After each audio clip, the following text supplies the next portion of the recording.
l'émission Parole de femmes. Nous sommes avec notre invitée toute cette semaine qui est Audrey Mac. Salut les femmes. Salut tout le monde. C'est toujours un plaisir d'être là. Nous aussi, on a déjà eu un bon lundi avec toi. On a déjà dit beaucoup de choses. J'ai l'impression qu'on en a dit énormément. On a parlé que Dieu aimait les femmes et que les femmes étaient tellement utiles pour le royaume de Dieu. Et comme Anne disait, tous sur le front, parce que... Non, c'est pas tous sur le pont. Peut-être que c'est une parole prophétique. Exactement, tous sur le pont parce que c'est les derniers temps. Et on va voir tout au long de cette semaine des femmes qui t'ont marqué, Audrey, dans la Bible, et des femmes qui ont peut-être marqué... Pas tout le monde, et notamment celle qu'on va voir aujourd'hui, AXA. Alors franchement, je le dis, pour qu'on sache. ACSA. Voilà. Et moi, je le dis en toute... dans ma Bible. Tu vois, en plus, moi, je le dis en toute humilité, c'est que quand tu m'en as parlé d'AXA, ouais, ok, c'est qui AXA? J'ai cherché... C'est le point, en fin de compte, parce que c'est vraiment le point et le but de cette émission, parce qu'on parle toujours des femmes que l'on connaît, Esther, Sarah, et il y a beaucoup de femmes, on les ignore, on les connaît même pas, on doit les chercher, on dit qui c'est ça. Oui. Et c'est très souvent, des fois, les femmes, c'est comme ça qu'elles le ressentent. Les femmes, la madame de tous les jours, madame tout le monde. C'est pour ça qu'on a nommé cette émission des femmes ordinaires, mais j'apprécie quand on en a parlé, que Anne a ajouté, mais c'est Dieu qui nous rend, il n'y a pas de femme ordinaire, Dieu nous rend extraordinaires. Mais ordinaire dans le sens où vous n'êtes pas peut-être sur la première page du journal quotidien ou derrière une télé ou derrière un pupitre, mais que vous êtes maman, vous êtes fille, épouse, maîtresse d'école, ou vous prenez soin d'une personne âgée, et vous avez peut-être l'impression, on a l'impression, qu'est-ce que Dieu peut faire au travers de moi? On est là. Et c'est pour ça que je voulais choisir des femmes comme AXA, que personne ne connaissait, parce que dans son anonymité, comment on dit ça? Anonymat. Dans son anonymat. Je fais un petit peu du franglais. Les années passées aux États-Unis. Aux États-Unis. Dans son anonymat, on peut regarder, dire regarde un peu, Dieu a utilisé AXA, ou a utilisé, on va voir Yaël, on va voir des femmes comme Rebecca, on la connaît mieux, mais c'était simplement une maman, une épouse. Mais je tiens à dire que Rebecca, tu vas amener aussi une certaine perspective qu'on n'a pas forcément sur elle. Donc oui, elle est peut-être plus connue, mais la façon dont on va l'aborder, c'est peut-être moins connu. Donc ça va vraiment être très, très intéressant. Mais donc aujourd'hui, on va quand même laisser toute la place à AXA, parce qu'on n'en parle pas souvent, donc on va lui laisser tout le temps à AXA. Bon, ça se trouve dans Juges, chapitre 1. Je vais lire le passage, parce qu'on en parle... Dans Josué, tu viens de le dire, dans Josué et dans Juges. Et ça dit que c'était la fille de Caleb. On connaît Caleb, vous savez tous Caleb. C'est celui qui, à l'âge de 85 ans, d'abord, il faisait partie des 12 espions qui sont allés dans la terre de Canaan. Et puis, il était celui qui est revenu avec Josué avec un bon témoignage en disant on est capable de vaincre, il y a des géants, mais avec Dieu, on est capable de tout. Et puis les 10 autres espions, ça n'a pas marché. Et puis c'est pour ça qu'ils sont restés 40 ans dans le désert à tourner. Et donc c'est Caleb. Et à l'âge de 85 ans, il est allé vers Josué en disant, maintenant, 85 ans, donne-moi cette montagne. Et c'était en fin de compte la montagne où il y avait les plus gros géants. C'était l'endroit où il y avait la forteresse invincible et indestructible. Et il a dit, non, donne-moi ça. Et je suis capable d'aller à la guerre et d'en revenir. C'est plus facile d'y aller, pas tout le monde en revient. Et c'est le Caleb. Donc, je donne un petit peu Tu dresses le portrait de famille. Voilà, le portrait de famille. Et donc, AXA, c'est sa fille.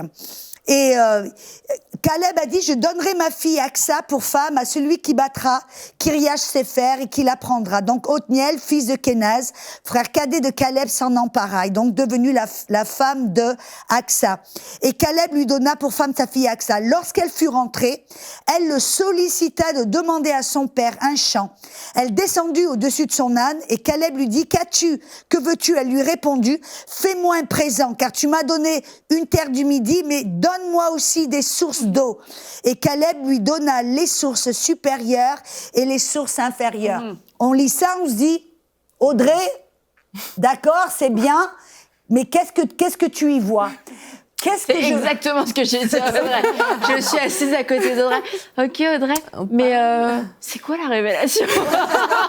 Le fait, c'est que Caleb avait un esprit de conquête. Il était un conquérant, qu'il ait 40 ans quand il est parti avec les 12 espions, ou à 85 ans, on voit que c'était en lui, qu'il n'avait même, au travers de 40 ans dans le désert, il n'avait pas perdu cet esprit de conquête. C'était l'esprit de famille. Et on voit que Aksa, elle avait ce même esprit de conquête. Pourquoi? Parce que dans la culture juive, la femme n'avait pas le droit de recevoir un héritage. L'héritage n'était pas un droit qui lui était attribué. Et elle a eu l'audace, elle avait cet esprit de conquête où elle s'est adressée au travers de son mari, elle s'est adressée à son père, elle me dit, moi je sais que je suis une fille, bon je paraphrase, je sais que je suis une fille, je sais que nous en tant que filles on n'a pas droit à quoi que ce soit, on n'a pas droit à des héritages, mais donne-moi des terres, donne-moi des fleuves, parce que les terres sans les fleuves, ça valait rien du tout. Et on voit là qu'elle avait le même esprit que son père. Et je dirais, tel père, telle fille. Et pour nous, qu'est-ce que ça veut dire? Nous, ce n'est pas l'esprit de famille que vous devez regarder, mais l'esprit de famille céleste. Amen. On a notre Père qui sait, c'est notre Papa céleste. Et cet esprit de conquête qu'avait Caleb, ça lui venait de Dieu. C'était cet esprit que Caleb et Josué avaient, cet esprit qu'il avait reçu, parce que Josué, il passait du temps dans le temple, dans la présence de Dieu, et il avait reçu cet esprit de conquête du Père Céleste. Et il l'avait, en fin de compte, de génération en génération, elle avait reçu ce même esprit de conquête. Alors pour nous, qu'est-ce que ça veut dire? Ça veut dire que si Aksa, qui n'avait pas le droit d'avoir des héritages, des fleuves, des champs. Elle a pas eu peur, elle était audacieuse. Elle a eu ce courage de s'adresser en demandant un héritage.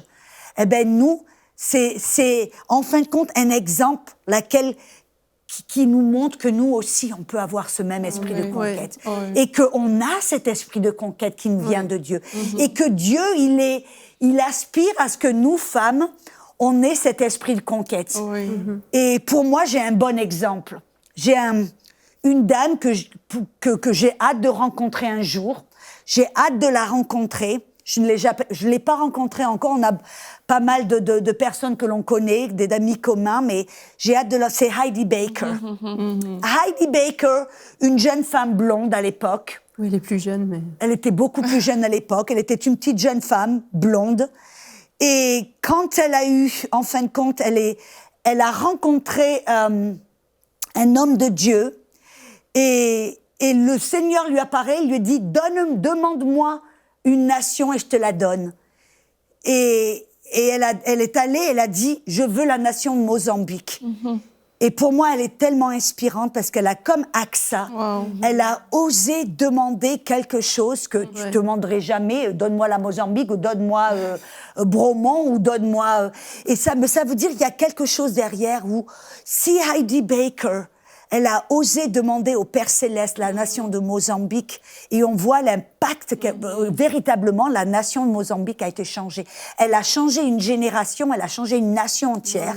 Parce qu'une jeune femme qui apparemment avait l'air ordinaire, mais qui a osé demander, qui a pris en fin de compte cet esprit de conquête. Et ça nous dit pour nous, mesdames, qu'est-ce que ça veut dire? Ça ne va pas dire que forcément, madame, vous allez demander pour la nation de, je ne sais pas, mais pourquoi pas en fin de compte? Mais on peut demander, des fois, on ne se rend pas compte, comme on en parlait avant, l'impact qu'on peut avoir avec nos paroles, avec nos prières, avec notre cœur, avec notre perception spirituelle, où Dieu peut être comme Heidi, il lui dit, ose me demander, qu'est-ce que tu veux? Et vous avez peut-être des choses, on a peut-être toutes des choses au cœur. Peut-être, je sais pas, peut-être que c'est des personnes de ta famille qui ne sont pas sauvées. Peut-être que c'est peut-être, je sais pas, le Canada ou la francophonie. Moi, j'ai à cœur la francophonie. C'est un mandat que Dieu a mis dans mon cœur. Et mon mandat, je veux... Dieu, ose-moi me donner la francophonie. C'est mon appel. Et je déclare, même en public, que je vais atteindre toutes les nations de la francophonie. J'ose parce que AXA l'a fait, pourquoi pas moi? Mais c'est super de donner des exemples en même temps de la Bible, mais aussi un exemple comme Heidi Baker qu'on connaît, qu'on voit, parce que parfois quand on s'arrête juste à la Bible, il y a des personnes qui se disent « Ah, mais ça c'était avant, de nos jours c'est plus accessible ». Mais c'est bien qu'on puisse vraiment avoir les deux cas. Ce repère, là. Oui, quand moi je lisais l'histoire de AXA, dans le livre de Josué, parce que celle que tu as lue, c'est dans Juge, le dernier paragraphe qui parle d'elle, une fois qu'elle a demandé les sources, on dit « Tel fut l'héritage des fils de Juda Wow. ». En fait, c'est ces sources qu'elle a demandées avec cet esprit de conquête que tu as mis en avant, qui est devenu un héritage non seulement pour elle, comme on l'a vu, mais aussi pour une génération, pour les fils de Juda qui sont venus par la suite. Et là, c'est juste une personne, à cause d'une personne, mais il y a toute une génération derrière qui a suivi. Et c'est parfois cet impact-là que nous, on ne réalise pas qu'on a, en fait. Dieu a mis ça en chacun de nous. Qui que nous soyons, c'est qu'à cause d'une personne, à cause d'une femme qui nous regarde aujourd'hui, mais il y a la vie de tellement de personnes autour qui peuvent être impactées et qui peuvent changer à cause de cette personne-là, de cette femme-là. Donc vraiment, on ne doit pas se négliger. Parce qu'au final, c'est Dieu qui le fait au travers de nous. On ne doit pas se négliger, on ne doit pas se dire non, se voir comme insignifiant. Parce que Dieu, vraiment, Dieu a appelé chacune de nous pour faire quelque chose. Nous sommes toutes appelées. Et avec l'appel qu'on a reçu de Dieu, ça va nous toucher, mais ça peut toucher des générations. Pour Heidi Baker, ça a été le Mozambique. Mais partout où on est, il y a des personnes qui nous attendent, en fait, qui attendent qu'on se lève, qui attendent qu'on réponde à l'appel de Dieu, mais pour que leur vie aussi puisse avoir une transformation. Et oui, on a tous des territoires à conquérir. Et ce qui est intéressant aussi dans l'histoire d'AXA, c'est qu'elle dit à son mari, son nouveau mari, « Ok, en fait, il faudrait qu'on demande autre chose. » Et c'est comme, va lui demander, mais tout de suite après, la Bible nous dit qu'elle est descendue de son âne et puis que c'est elle qui a demandé à son père, c'est comme, va demander mon mari, non, en fait, je vais le faire moi-même. Et c'est comme, quelquefois, en tant que femme, on peut vouloir rester sur notre âne et puis dire à quelqu'un, va prendre mon héritage, va me chercher mon héritage, va chercher mes territoires à conquérir. Mais cet esprit de conquête, on le reçoit aussi de façon individuelle. Et elle est descendue, elle a parlé pour elle-même, elle a demandé à son père, à elle, ce qui lui revenait. Et je pense que c'est un encouragement pour nous de se dire, on a notre part à jouer, puis on doit descendre de notre âne et puis nous-mêmes formuler, nous-mêmes le dire, et pas seulement attendre que quelqu'un aille réclamer notre héritage pour nous-mêmes, parce que peut-être qu'on n'aura pas le droit de l'avoir quand on s'adresse. C'est des territoires que Dieu nous a donnés et finalement, il attend qu'on ouvre notre bouche, il attend qu'on puisse descendre de notre âne et puis dire « Tu m'as donné ça, mais je te demande les sources. » Et en plus, son papa était généreux, je trouve. Franchement, il a dit « source supérieure et inférieure. » Moi, ce que je vois, c'est que des fois, on a l'impression presque qu'on va déranger Dieu, qu'on n'ose pas. Mais quand en réalité, Dieu, il attend avec tellement espoir qu'on prenne cette position, qu'on ose lui demander l'impossible. Moi, je vois par exemple Pierre, qui a osé demander, si c'est toi, appelle-moi, a osé marcher sur l'eau, ou Caleb. Et Josué qui a parlé au soleil, il me dit, j'ai besoin d'un petit peu plus de temps, arrête tout le système solaire, là. Ils se sont en fin de compte aperçus à la NASA qu'il manquait une journée dans... Et c'est cette journée, en fin de compte, quand ils ont fait les études, il manquait tout le système, il manquait une journée. C'est la journée où Josué a osé demander à Dieu d'arrêter le soleil. Et donc, moi, je vois Dieu, non pas comme les bras croisés en disant « il manque Kikine, mais qu'est-ce qu'il me demande là ?» Non, au contraire, moi, je vois Dieu qui est là avec un grand sourire en disant « waouh, elle ose me demander quelque chose. » Et on voit, comme disait Heidi Baker, personne ne la connaissait à l'époque quand elle a osé. Maintenant, on dit Heidi Baker, presque on la met sur un piédestal en disant c'est hors catégorie, mais elle était une femme toute simple comme nous. Ordinaire. Et pourtant, elle a compris qu'elle était la fille d'un Dieu extraordinaire et que ça la rendait extraordinaire et que ça lui donnait le droit de demander des choses extraordinaires, même qui paraissaient impossibles. Et je crois que c'est ça que je veux. Par exemple, une maman, elle voit ses enfants j'ai l'impression qu'il y a des mamans, là, elles ont leurs enfants qui sont embrigadés dans la drogue, dans le trafic de drogue, ça a l'air complètement impossible et tout. Et puis elles se disent, mais qu'est-ce que je vais faire et tout ça. Ben, je dis non, osez aller et avoir cet esprit de conquête pour demander que toute votre famille soit sauvée. Et ça veut pas dire que ça peut être à la maison. Et prier et intercéder pour ses enfants, pour sa famille. Oser demander que sa famille ou que son emploi, là où elles sont, son patron, bref, on remplit la case vide, mais avoir cet esprit qui ose s'approcher vers Dieu pour demander l'impossible. C'est ce que Jésus nous a enseigné dans Luc 11. Quand il a enseigné la parabole de l'ami qui venait à minuit, frappait à la porte à minuit, l'audace. Et puis il y en a qui ont dit, oh ben non, il disait, si tu continues à demander, mendie. Ils sont passés à côté de la plaque. Parce que Jésus, qu'est-ce qu'il expliquait? C'est la parole qui dit de venir importunité, c'est la parole qui veut dire sans peur, sans timidité, avoir cette audace de demander. Et Jésus disait, quand vous priez, demandez d'abord à votre papa, à votre père. Et si vous demandez à un ami à minuit, il va dire, oh peut-être non, moi, je suis fatigué, mes enfants sont couchés, me dérange pas. Non, il dit, mais Dieu, il est pas comme ça. Si peut-être un ami mais un ami ne va pas vous traiter de cette manière. Si c'est un ami, ben, votre père est bien meilleur. Peu importe ce que vous demandez, à quelle heure, où il va vous ouvrir, vous demander ce dont vous avez besoin. J'aimerais bien revenir sur, quand tu as dit qu'elle est descendue de son âne et elle allait faire elle-même, je pense que c'est une réalité qui est vraiment parlante pour beaucoup de femmes, parce qu'on attend des fois que ce soit notre pasteur qui fasse la démarche ou notre mari qui fasse la démarche, puis on a l'impression que notre rôle c'est juste d'être derrière et quelque part un peu de tirer les ficelles. Dire, fais ci, fais ça, va là, fais ça. Mais non, elle est allée et comme disait Audrey, elle a eu l'audace d'aller demander. Et je pense qu'il faut vraiment changer de mentalité par rapport à ça. Dieu a mis en nous cette capacité de nous approcher du trône de Dieu et d'aller chercher l'héritage de notre famille, d'aller chercher le salut de nos enfants, de nos parents, de nos voisins, de nos sœurs et frères. Et je pense qu'il ne faut pas attendre que l'autre y aille, il faut descendre de notre âne et avoir l'audace de le faire. Peut-être que personne ne nous connaît, personne ne nous voit, personne ne nous calcule, mais Dieu a mis en nous cette capacité de descendre de notre âne et d'aller le chercher. Et c'est vrai aussi dans le ministère. Mais je pense qu'il y a aussi quelque chose qu'il faut rectifier. Il y a une compréhension qui est un peu tordue de il lui a donné une aide semblable à lui. Parce que dans le texte hébreu, quand on dit que la femme a été donnée comme une aide semblable à lui, le mot aide, c'est dans le sens co-combattant. Il lui a donné quelqu'un qui va aller combattre avec lui.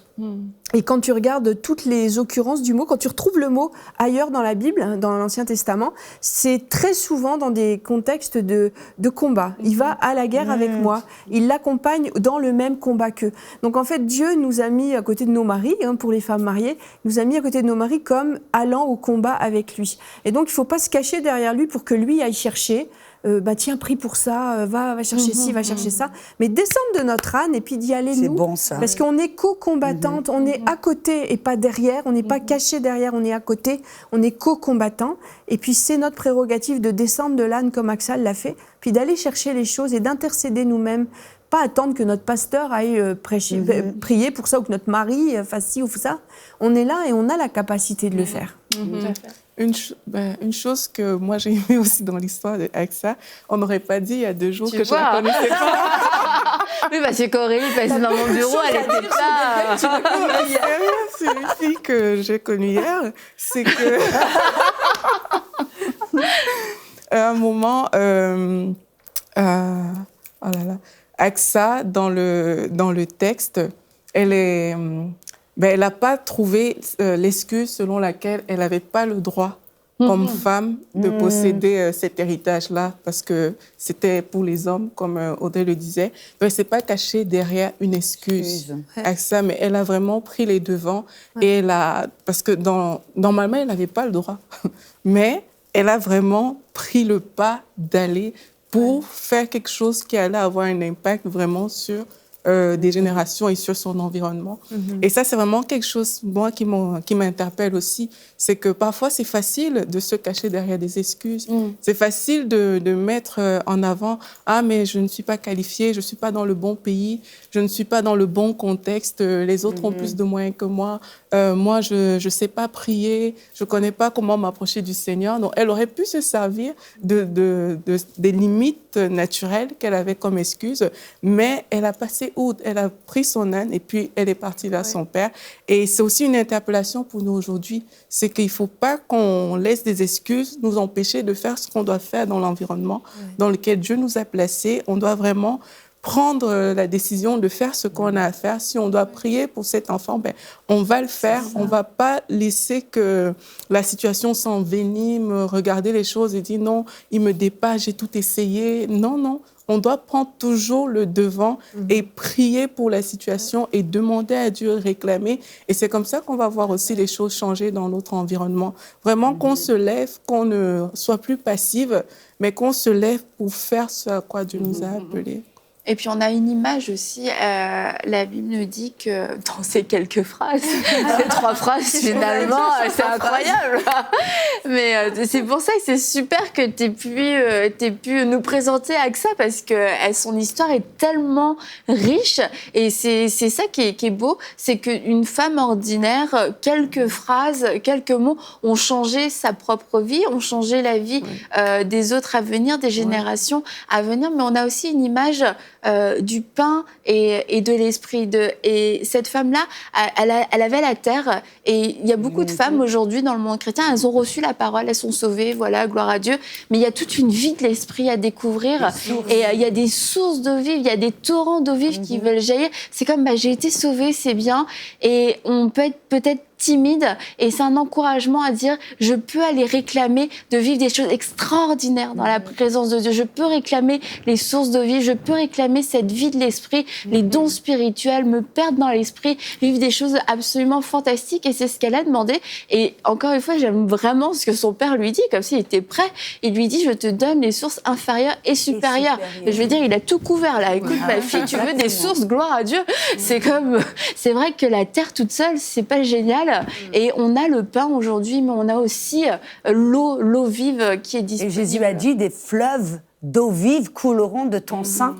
Et c'est dingue, c'est super, parce que je vois, il y a une continuité, puis mais c'est ça aussi de voir l'héritage. Elle a reçu un héritage, mais nous, c'est quoi notre héritage aussi? Et de revendiquer ou de recevoir, et de ne pas avoir peur en tant que femme, de prendre notre héritage qui est le Saint-Esprit, ces sources nous appartiennent, l'autorité nous appartient aussi en tant que femme. Et d'avoir c'est l'autorité que Dieu nous a donnée, ce n'est pas que pour certains. Nous, les femmes, on a le droit, comme tu disais, de prier sur nos enfants, de commander à l'ennemi d'ôter ses mains du corps de notre bébé. Et je veux encourager des mamans, que vous soyez maman, que jeune maman, grand-maman, femme, chef d'entreprise, peu importe, qui vous soyez en tant que femme, cette autorité spirituelle fait partie de notre héritage. Amen. Et on doit s'en servir, on doit prendre cette position d'autorité contre l'ennemi. Et l'ennemi, comme on avait dit, c'est pas les personnes, c'est l'ennemi. Amen. Qui essaie de nous voler. Quelques minutes, Audrey, mais j'aimerais que tu puisses prier en fait pour les femmes qui veulent recevoir aujourd'hui et qui veulent être baptisées du Saint-Esprit. J'ai reçu la terre, mais je veux les sources supérieures et les sources inférieures. Amen. Alors, à toi. D'accord, mais écoute, moi je suis ravie de pouvoir faire ça, parce que je reçois tout le temps des témoignages, même une dame qui a vu une des émissions, puis elle est allée dans sa voiture pendant le lunch, et puis elle a dit oui, moi aussi je veux recevoir, elle n'a pas mangé. Dans sa voiture, elle a regardé l'émission, je crois, sur son téléphone, et puis elle a fait la prière, et dans sa voiture, le Saint-Esprit, la source supérieure et ultérieure, inférieure, et partout, lui est tombée dessus. Alors mesdames, je vous encourage, si vous êtes comme Aksa, et en fin de compte, la vérité, c'est que vous avez besoin de cette source du Saint-Esprit pour recevoir cet esprit de conquête. C'est ce que la Bible nous dit que vous serez mes témoins puissants quand vous recevez le Saint-Esprit. Et c'est quand on reçoit cette source, comme Aksa a demandé des sources, et quand on reçoit la source du Saint-Esprit, c'est ça qui nous donne cet esprit de conquête, cet esprit de Caleb, cet esprit qui nous donne cette audace, cette force, ce courage et cette puissance. Et c'est tellement facile. D'abord, on sait que c'est la volonté de Dieu pour nous. Jésus a dit, si vous demandez à votre Père des choses comme du pain, du poisson, il va vous le donner. Il va pas vous donner des scorpions. Alors, si vous demandez le Saint-Esprit à votre Père, il va vous le donner. La seule chose à voir, c'est que Dieu est votre Père. Je suis persuadée que vous avez reçu Jésus comme sauveur, qui vous donne maintenant, vous rend enfant de Dieu. Et puis, vous devez désirer le Saint-Esprit, comme Aksa a voulu des sources. Et vous dites, moi, je veux le Saint-Esprit. Et si vous le désirez, on a simplement besoin de le demander. Je vais prier une petite prière toute simple que vous allez répéter après nous. Et après la prière, c'est tout facile. Vous n'attendez pas à ce qu'il se passe quelque chose. Le Saint-Esprit va pas vous forcer, il va pas vous prendre la bouche, vous bouger la langue, non. Il va vous remplir de son Saint-Esprit, mais il va attendre à ce que vous fassiez un pas de foi. Comment? Que vous allez ouvrir votre bouche et à commencer à former, comme la parole dit, avec des balbutiements. Vous allez ouvrir votre bouche et balbutier. Comme un enfant qui veut apprendre à parler, qu'est-ce qu'il fait? Il commence à balbutier. Alors, faites-le, c'est un pas de foi. Vous recevez, alors, vous ouvrez votre bouche. Alors, priez après nous. Père Céleste, remplis-moi de ton Saint-Esprit. Je crois parce que je te demande, je reçois. Je vais ouvrir ma bouche et prier en autre langue. Car Saint-Esprit, tu me donnes cette capacité. Saint-Esprit, tu es la bienvenue dans mon temple. Remplis-moi. Père Céleste, je te remercie et je prie au nom de Jésus. Maintenant, ouvrez votre bouche et priez en langue. Oriabaha shanda kadiaptore, igiatando lobrabeste qui astande. De votre sein va couler un fleuve d'eau vive. Ça vient pas de votre tête, ça vient de votre esprit. Commencez comme un enfant, à parler en langue. Oriambagash tarabaste, halabaria sande keste. Oh, alléluia, c'est tellement puissant. Vous voyez, comme avec ça, vous avez reçu des sources supérieures et la puissance du Saint-Esprit. Amen. Merci Audrey. Je crois qu'on va encore recevoir de nombreux témoignages de femmes partout dans la francophonie qui ont été remplies du Saint-Esprit. Et nous, mesdames, nous réclamons les femmes de la francophonie. Nous réclamons ces femmes, que des femmes fortes puissent se lever pour accomplir la volonté de Dieu, que des femmes puissent découvrir Jésus et entrer pleinement dans leur appel et faire tout ce qu'il y a à faire dans ces derniers temps. Nous vous aimons beaucoup, mesdames, et on se retrouve demain pour une prochaine émission de Paroles de Femmes.